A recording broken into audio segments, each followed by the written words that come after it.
Hi, I'm Christina Monty Fisher, and today I'm going to show you how I make my gluten-free crust for my yummy cashew cheesecake.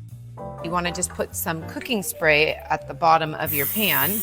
The next step is you want to put the pecans into your food processor. We're going to add the dates. We're going to add the sea salt. Okay, so you're just going to give it a few pulses.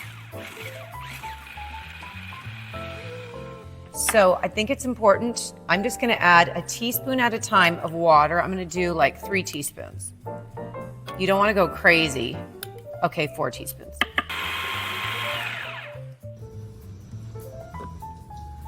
That is perfect, perfect. Okay, so I'm just filling my springform pan with my crust. Oh my gosh, so good.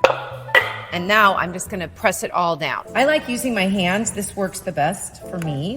Whatever you do, it should just be even all the way around. And there you have it, my gluten-free pie crust. Make sure you like, save, share, and comment. And never forget, God loves you.